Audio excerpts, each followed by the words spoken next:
He's an American motivational speaker, author, and former television host. As a motivational speaker, he uses a catchphrase, "It's possible," and encourages people to chase their dreams. He was the host of The Les Brown Show. He's Les Brown, and here are his top 10 rules for success.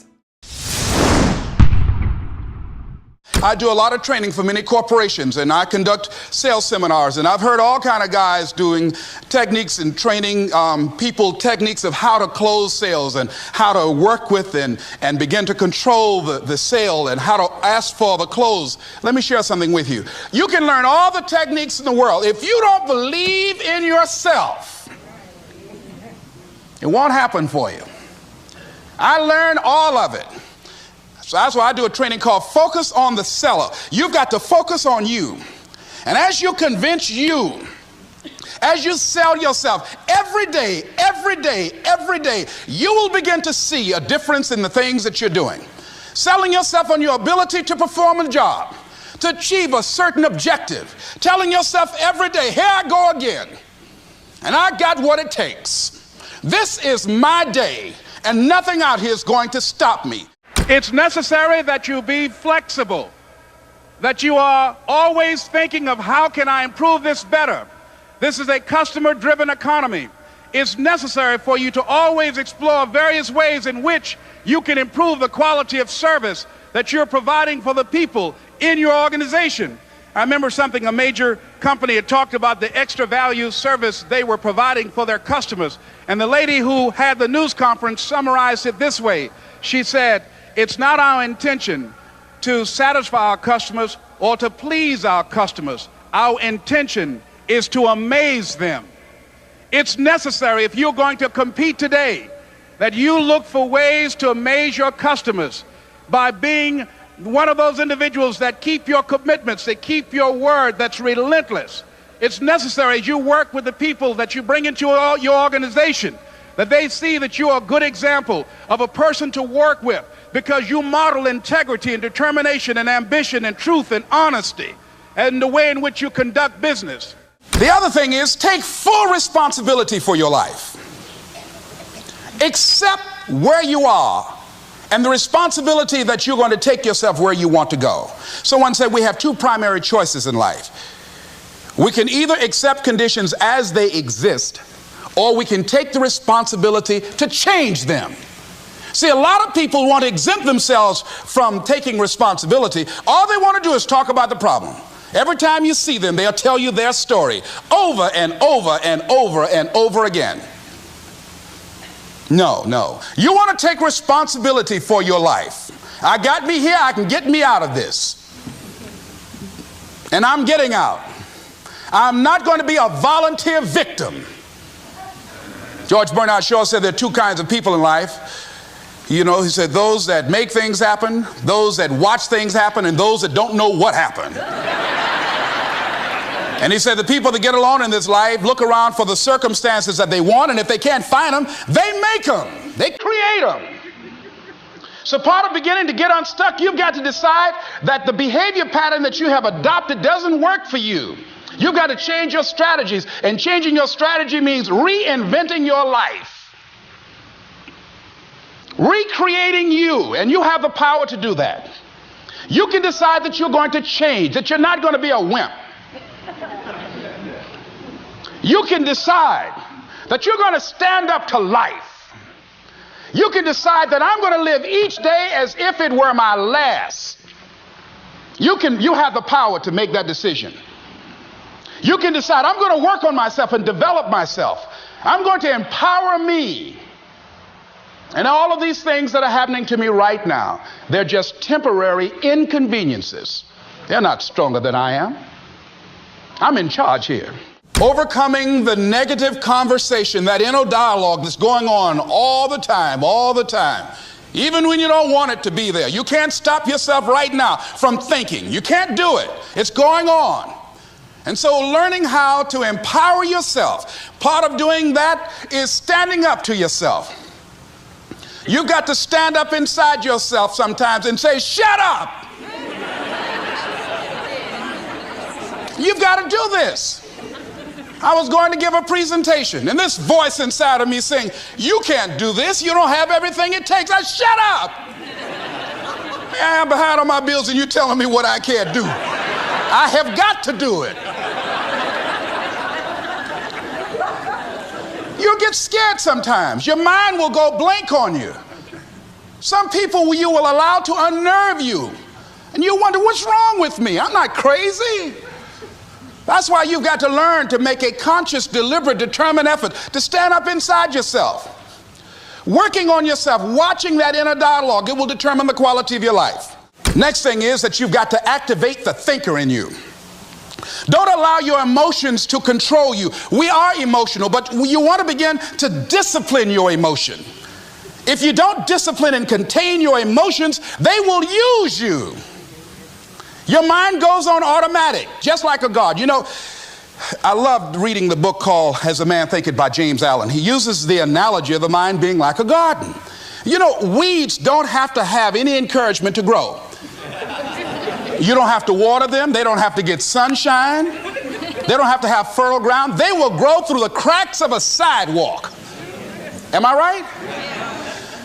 But if you want to grow orchids or roses or any kind of exotic flowers, there are special processes and procedures you must go through. Well, by the same token, you don't have to force yourself or motivate yourself to think negatively, to be depressed, to hate somebody, to want revenge, to want to get back at somebody, to beat yourself up over the head, to feel loaded with guilt. You don't have to make any effort to do that. Your mind is on automatic. It will do that by itself. But if you want to begin to move into your own personal greatness, if you want to begin to really enjoy a happy, successful, healthy life, you've got to be willing to go against the tide. You've got to be willing to harness your will and say, in spite of this, I'm in control here. I'm not going to let this get me down. I'm not going to let this destroy me.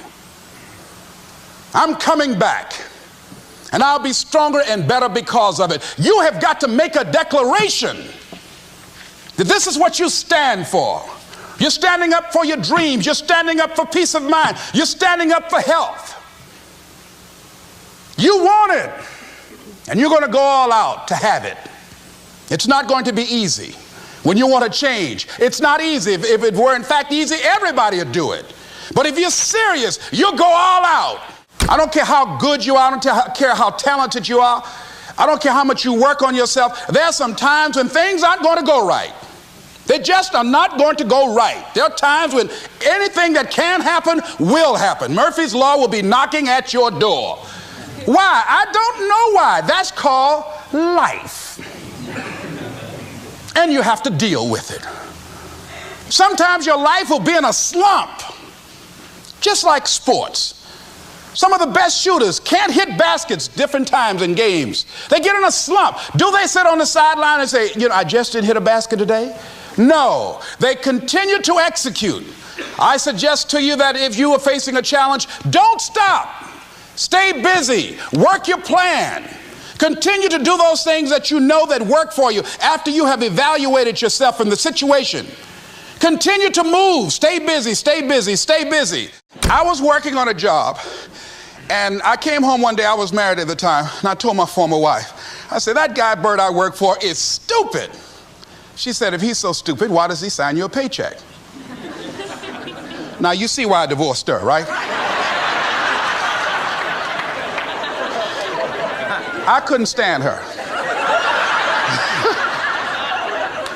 That night, I could not sleep well. Here was a guy that was controlling my life. I was going through all kinds of changes because this man controlled my paycheck. And it was Carlyle who said, truth crushed to earth shall rise again. Winston Churchill said, the truth is incontrovertible. Malice may attack it, ignorance may deride it, but at the end there it is. And we know scripture that says, ye shall know the truth, and the truth shall set you free. And the truth that I had to come to grips with, that I wasn't in charge of my destiny. The truth was that I wasn't giving all that I had. The truth was that there are some things that I wanted to do, but I didn't have the courage to act on those things. And the truth was that Bert Childs was a blessing to me. He made life so miserable for me, I had to start looking at my life differently. I started going to work earlier. I started being the last one to leave there. I started working harder than anybody else. The other guys could not. Why would you work so hard, Les? I said, I'm not working for them. I have been cheating, Bert, I thought. I've been cheating myself and my family. Wherever you are, whatever you're doing, do it with everything that you have. Develop the habit of giving more than what you're paid for. Develop the habit of setting standards that others will be measured by. Someone said, do not go where the path may lead, but go where there's no path and leave a trail. That in the process of working on your dreams, you are going to incur a lot of disappointment, a lot of failure, a lot of pain, a lot of setbacks, a lot of defeats. But in the process of doing that, you will discover some things about yourself that you don't know right now. What you will realize is that you have greatness within you. What you'll realize is that you're more powerful than you can ever begin to imagine. What you will realize is that you're greater than your circumstances, that you don't have to go through life being a victim.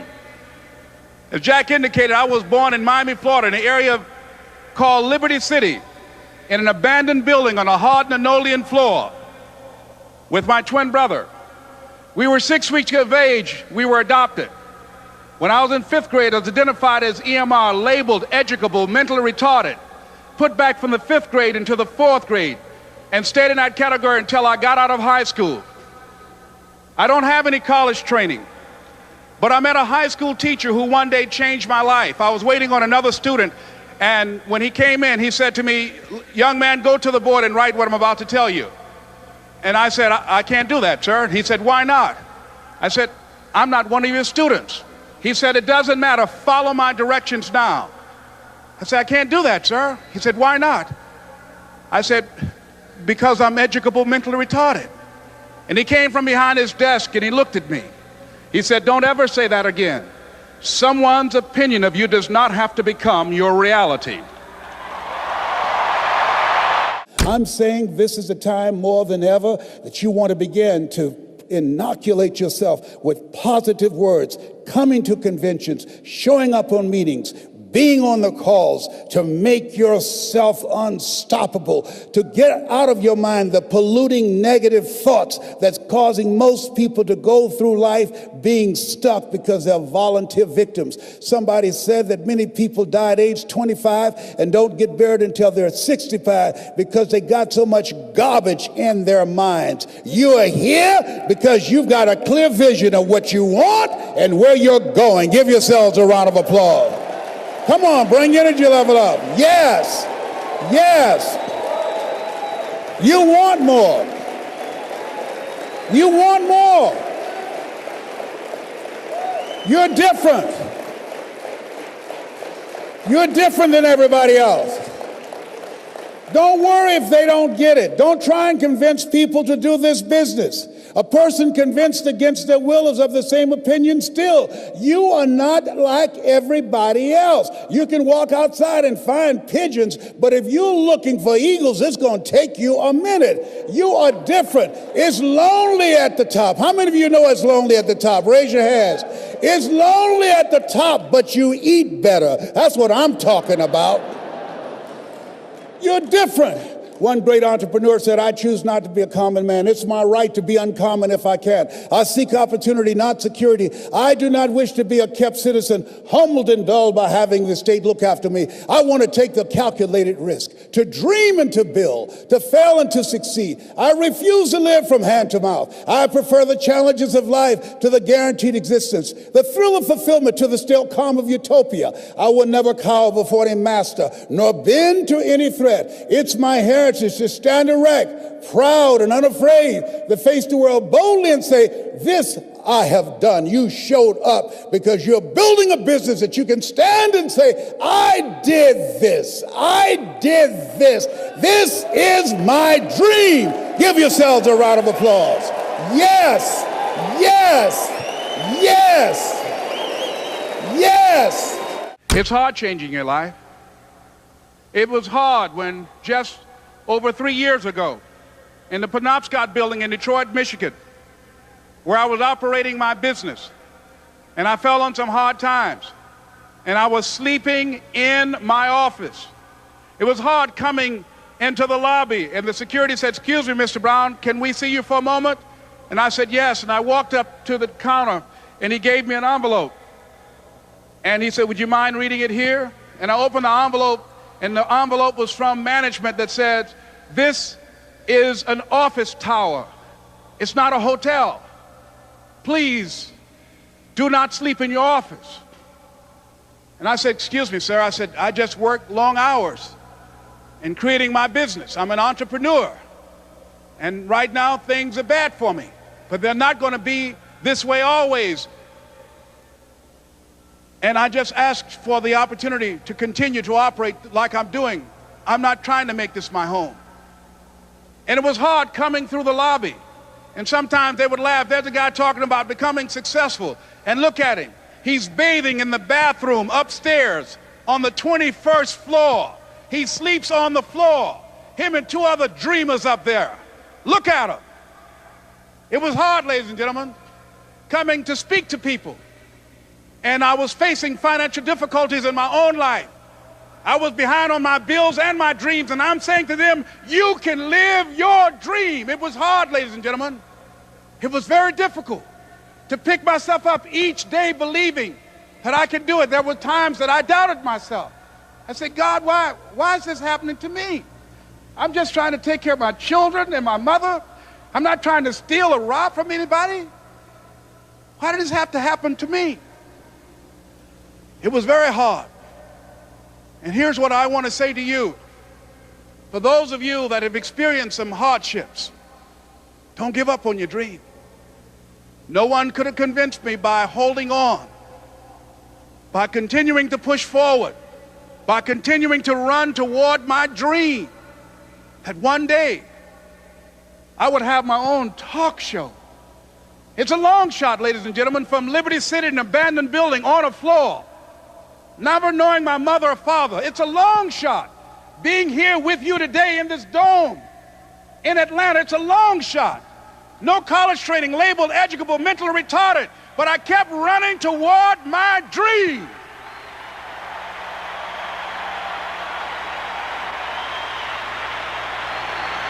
Don't stop.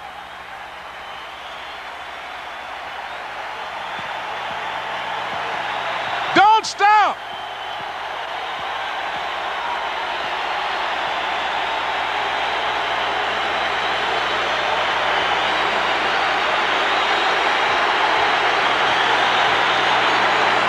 Don't stop running toward your dream. Thank you so much for watching. I made this video because Demo Healthcare asked me to. So if there's a famous entrepreneur that you want me to profile next, leave it in the comments below and I'll see what I can do. I'd also love to know which of Les Brown's top 10 rules hit you the hardest. He's one of my favorite speakers, so I'd love to know which of the 10 points meant the most to you. Leave it in the comments below and I'll join in the discussion. Thank you so much for watching. Continue to believe, and I'll see you soon.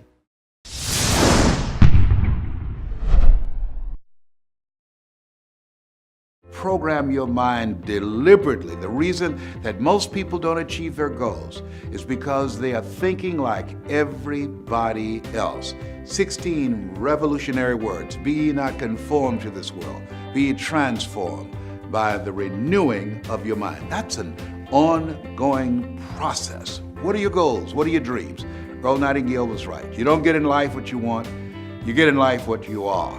And so you want to take the time every day to listen to things that can help to program your mind positively, because at the end of the day, if you don't program your mind, it's going to be programmed. Trust me, it's going to be bombarded with all kind of head trash, commercials. I was at a service station pumping gas and a commercial came up.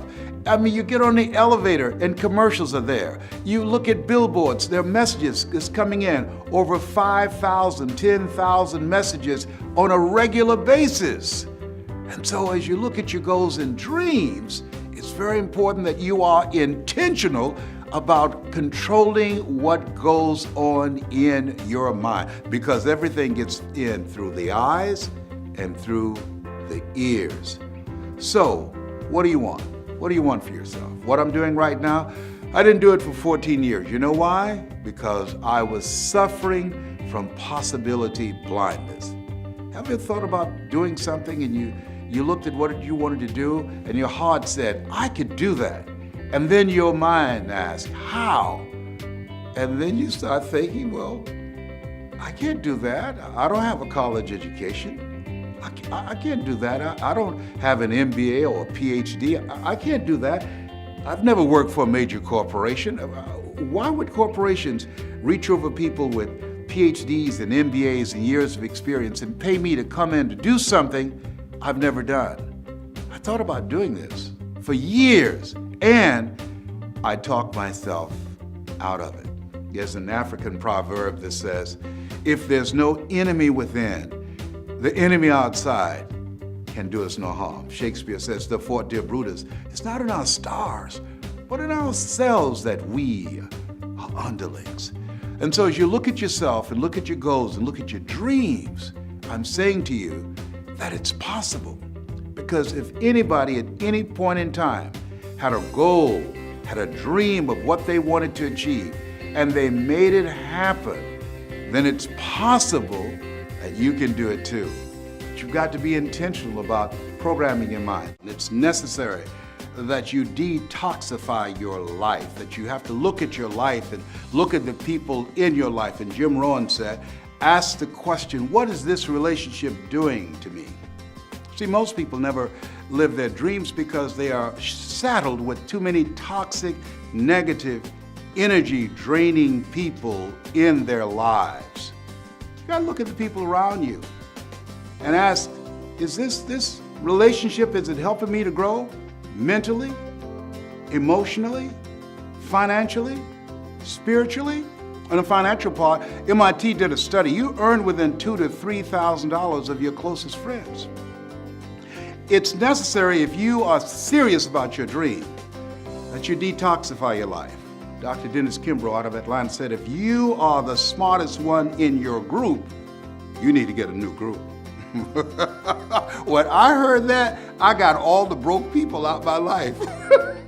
Why? Because people rub off on you. John H. Johnson, who had a loan of $500 from his mother and built a $400 million empire with Ebony Magazine and Jet Magazine, fired his best friend.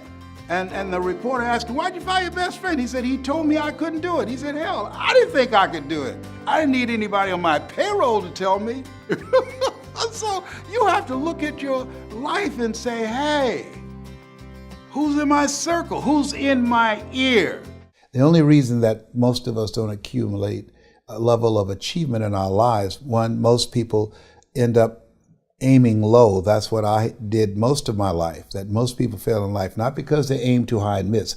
Most people fail in life because they aim too low and hit. And that's what I did.